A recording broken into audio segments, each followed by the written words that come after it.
할렐루야, 우리 하나님을 함께 찬송하기 원합니다.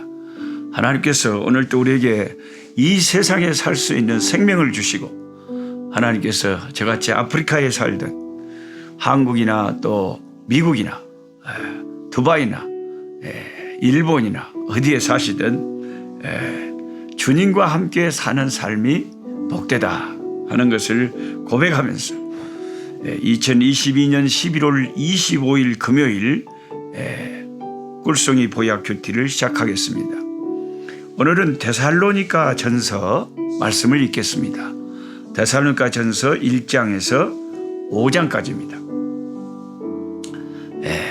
요즘 저는 한국에서 75세 되시는 어르신이 새로 예수님을 믿은 지 3개월 되셨다는데, 아이고, 성경을 그렇게 많이 읽으신대요. 성경을 그렇게 많이 읽으시는데 우리 꿀송이 보약 큐티의 열렬한 구독자가 되셨어요. 그래서 이런 분들이 한 분이라도 계시면 저는 이렇게 이 유튜브 이거 섬기는 거 굉장히 보람이 있고, 이런 분들이 계셔서 하나님 말씀을 같이 열심히 또 배우고 말씀을 가까이 하는 게 얼마나 복된지 모르겠어요.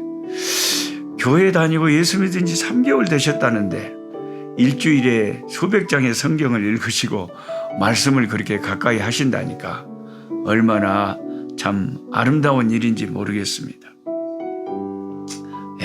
오늘 또 그와 같은 그 사모하는 마음으로 하나님 말씀을 묵상하고 큐티하고 읽도록 하겠습니다.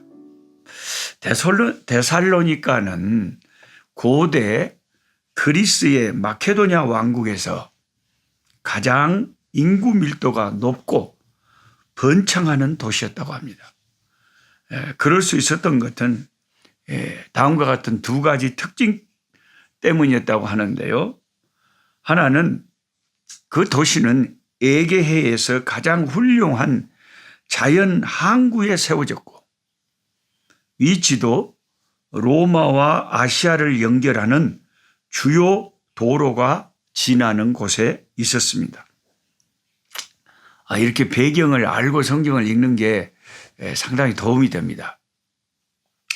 저도 그 전라도 벌교라고 아시는 분은 알고 모르시는 분은 모릅니다만 거기에서 자랐는데, 거기도 바닷물이 흘러 들어와요. 바닷물이 흘러 들어온 뒤 이제 말하자면 항구라고 할 수는 없어요. 이제 바닷물이 이제 그렇게 큰 바다가 아니고 작은 바닷물이 들어온 게 강처럼 작은 배는 물이 들어올 때 이제 바다로 나갈 수가 있죠. 근데 이제 여수나 목포나 이게 큰 항구 도시는, 바다를 끼고 있는 항구 도시는 그 특징이 조금 거친 면들도 있어요. 사람들이 거칠고, 왜냐하면 배를 타고 바다와 싸운다, 이것은 벌써 유약한 것으로는 좀 살 수가 없지요. 그래서 데살로니가라고 하는 이 교회가 세워진 그 지역적인 배경이 그렇게 로마와 아시아를 연결하는 겁나게 중요한 도로가 지나가는 곳에 있던 항구 그런 지역이었다고 합니다. 바울이 제2차 선교 여행 때 성령께서 사도행전 16장을 읽다 보면 바울과 그의 동반자들인 실라, 디모데, 누가에게 에게해를 건너서 마게도냐로 가라고 성령께서 지시를 했잖아요. 마게도냐에서 환상 중에 건너와서 우리를 도우라는 그 환상을 봤잖아요. 하나님이 소아시아에서 복음을 전하지 못하도록 성령께서 자꾸 막으시고, 왜 이러시나 했더니 그 환상 중에 에게해를 건너서 마게도냐로 와서 우리를 도우라, 그 환상을 보고 나아갔잖아요. 그렇게 해서 복음이 유럽에 전파되기 시작을 한 거죠. 그래서 유명한 세계적인 역사학자 토인비는 그런 말을 했습니다. 사도 바울 일행을 태우고 에게해를 건너서 유럽으로 나아갔던 그 배는 유럽의 기독교 문명을 싣고 가는 엄청나게 중요한 배였다. 그렇게 말했습니다. 사실 아무리 미개한 나라라도 기독교 복음이 전파가 되면요, 이게 나라가 달라집니다. 한 개인의 인생도 마찬가지. 아주 무속과 무당과 조상신과 귀신과 세상 것에 찌들려 가난과 그냥 우울증과 막 공황장애, 성질 나쁘고 막 이런 사람들에게 복음이 확 심령에 성령 안에서 전해지고 거듭나고 예수 믿고 구원의 도리를 알고 주님의 가르침을 받고 성경을 따라 살게 되면 한 개인도, 한 가정도, 한 나라도 완전히 달라져버려요. 사람이 달라져도 어떻게 그렇게 달라집니까? 세상에서 맛보지 못했던 하늘의 기쁨이 샘솟기 시작했죠. 평강이 맞다. 평화 평화로다 하늘 위에서 내려오네 그 사랑의 물결이 영원토록. 할렐루야. 주님의 사랑이 우리를 복되게 하고 행복하게 하고 평강을 준다. 그러니까 한 나라나 민족이나 대륙이나 세계 역사가 기독교의 복음이 들어가면 확 달라져 버립니다. 그러니까 그 귀신들 섬기는 그런 무당이나 이런 데 가보면 그냥 어둠침침하게 해가지고 어째 분위기가 음산하고 어째 그러잖아요. 근데 주님의 백성들의 삶은 그 집에 가보면 이제 전기도 빵빵하게 터놓고 환하고 밝아요. 낮에 속한 자들. 낮과 같이 맑고 밝은 거룩한 길 다니리. 소망 중에서 사람이 소망이 있으니까 벌써 희망이 있으니까 삶이 다르죠. 그렇게 해서 이제 복음이 유럽에 전파되기 시작했죠. 바울과 실라는 빌립보에서 복음을 전파한 후에 그 다음에 데살로니가로 갔지 않습니까?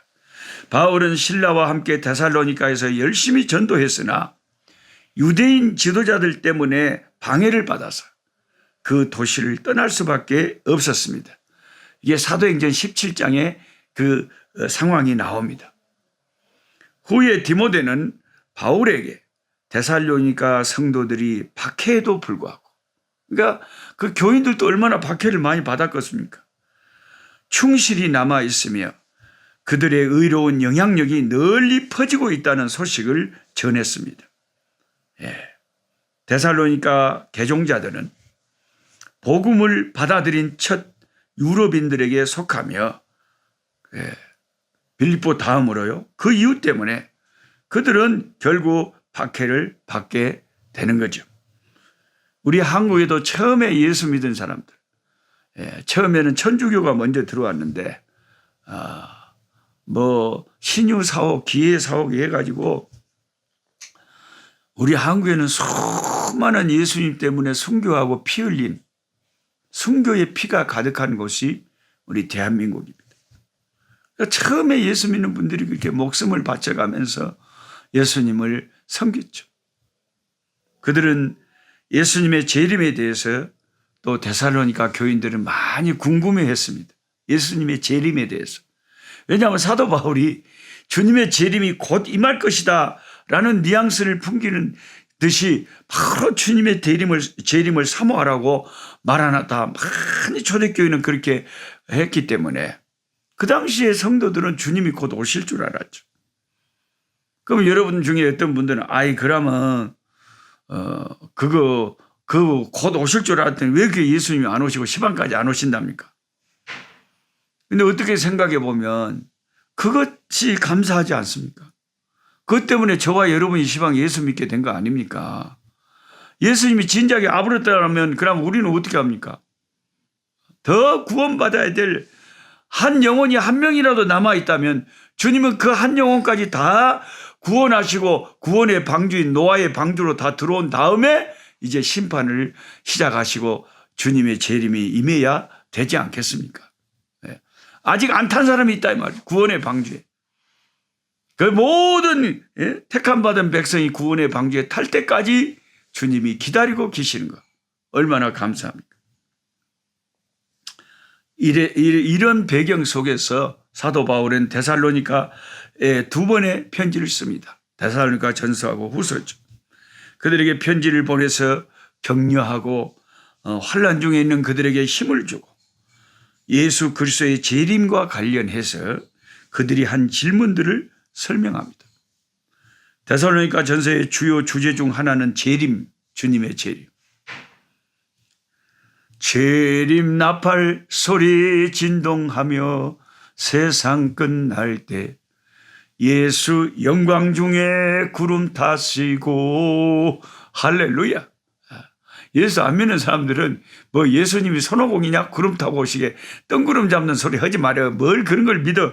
그런데 아이고 우리는 그게 진짜 믿어요. 우리는 진짜 믿어요. 그게 뜬구름 잡는 소리면은 여러분의 생명 자체가 뜬구름 잡는 거죠.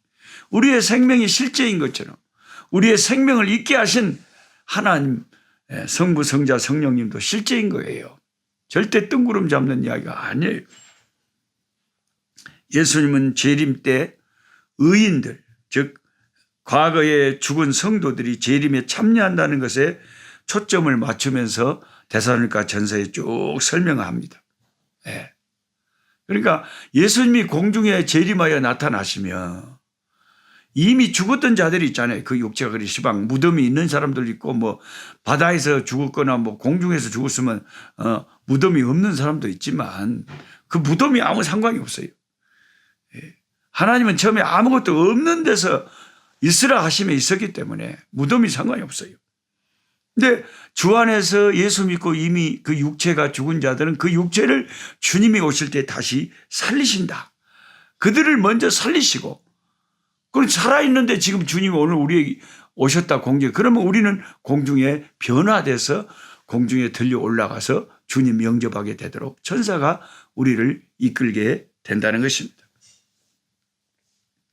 바울이 썼던 많은 다른 서신과는 달리 데살로니가 전서에는 날카로운 꾸짖음 같은 것은 없고 대신 데살로니가 성도들에 대한 칭찬만이 담겨 있습니다. 데살로니가 교인들을 다 많이 칭찬을 하죠. 그러니까 교회마다 다르고 다 개인마다 다 다르죠. 주님이 성령께서 나를 보실 때 책망할 것도 많으실 거예요. 그러니까 그 요한계시록의 7 교회에 책망할 것은 책망하시고 잘한 것은 잘했다고 하신 것처럼 저와 여러분의 모습을 주님이 보실 때에 각각 다르게 말씀하실 겁니다.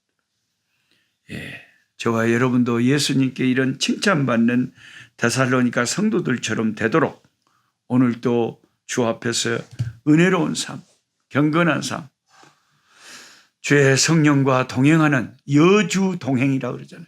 여주 동행. 주와 함께 동행하는 삶. 임마누엘. 하나님이 우리와 함께 계신다. 성령으로 함께 계신다. 성령으로 우리와 함께 계시기 때문에 아이고 목사님 근데 나는 성령님이 함께 계신다는 것이 안 느껴져요. 그래서 여러분 신앙이라는 것은 감정이 아니고 느낌이 아니라는 거예요. 그게 육적인 것은 영적인 것을 느낄 수가 없어요. 영적인 것은 영으로만 느끼는 거지 영적인 것을 육으로 느낄 수가 없어요. 육의 눈으로 영적인 것이 보이지도 않고요. 육의 귀로 영적인 소리가 들리지도 않아요. 육으로 난 것은 육이고 영으로 난 건 영이에요. 육신은 육신이고 영은 영이기 때문에 성령께서 하나님은 영이시잖아요. 성령께서 우리 안에 거하신다는 것을 어떻게 아느냐? 성경에 그렇게 말씀하시니까 믿음으로 우리가 받아들이고 믿음으로 확신을 하는 거지. 눈에는 안 보이고 귀에는 아무 소리 안 들리고 손에 잡히는 것이 없어도 믿음으로 받아들이는 것이지. 그러니까 조용기 목사님 살아계실 때 늘 그렇게 설교하셨잖아요.